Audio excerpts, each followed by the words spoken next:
My name's Simon Sweet. I'm an ICT major at Florida State, also minoring in business. My full name is Anthony Lopez, 20 years old. I study creative writing, criminology, and French. My name is Rishi Barbaria. I'm from Tallahassee. I'm a third-year bio major. Tell me about your life once coronavirus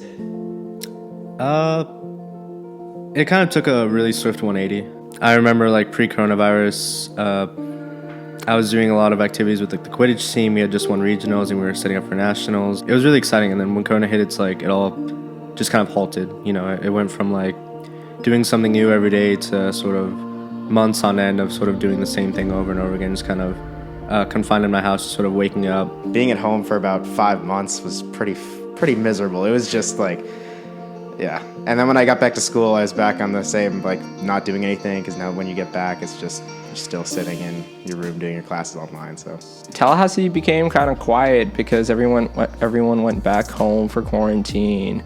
So I was just doing online school, and then people started coming back in fall, and Tallahassee started getting a lot more COVID cases. In all honesty, it hasn't been too bad on me personally, outside the fact that there's that period of time where I was just really bored. As far as health goes, I've never caught it, my family's never caught it. I know that it's sort of a different story for every person. I have a friend back home who recently got a heart transplant about 2 years back, full-on new heart from somebody else.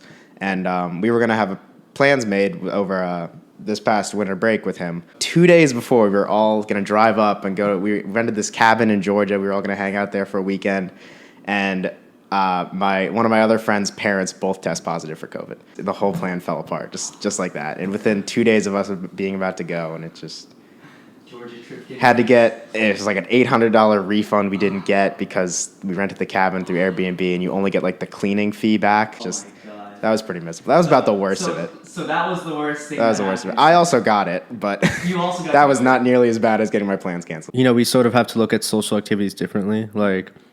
In the past, we had so many, I feel it was so easy to just get a party going or, take big group trips everywhere, just go out in public and just do random stuff. But now it's you have to think, twice about, what kind of activities you plan. I going to class was, pretty cool. Walking through campus, going to class, walking in between. It was, a good way to meet people, kind of get closer to the professors. And now it's just kind of I'll throw on my computer, throw on Zoom, and then walk around my room, do other stuff. It feels weird not having to be in class while in class. Because there's nothing you can do about it. You feel so helpless. It's just oh, well, I guess I just sit at home today again.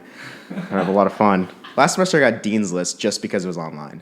But now this semester I'm taking business classes, and those are the worst online because I need a lecture that I can go to take notes and learn anything in. I'm a bio major, so I have to take chemistry and physics classes and bio classes, and those are kind of hard classes to teach online because one, it's harder to focus when you're doing it at home instead of being in a classroom setting. My grades have been suffering for that, so it's not a good time. I actually think FSU handled it pretty well as far as the school itself could go, in the sense that they were pretty quick to shut down in-person classes as sort of a safety measure, and they're trying their best to accommodate for Zoom classes and such. They cut down on the number of people that could be attending events that were indoors or in person, but then they raised it back up a few days later.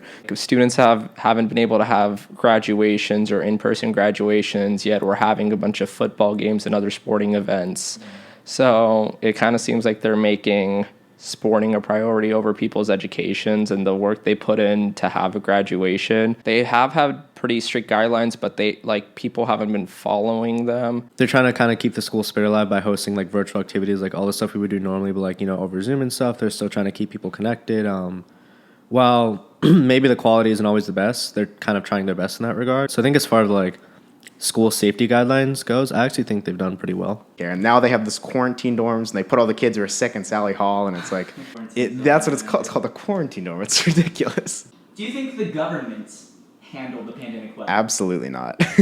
I think the government was one of the worst displays of public media representation of something ever. No, absolutely not. The U.S. government did not handle the pandemic well. I think it's mostly because America's so split right now as a whole with politics, and just you have two competing ideologies about the virus.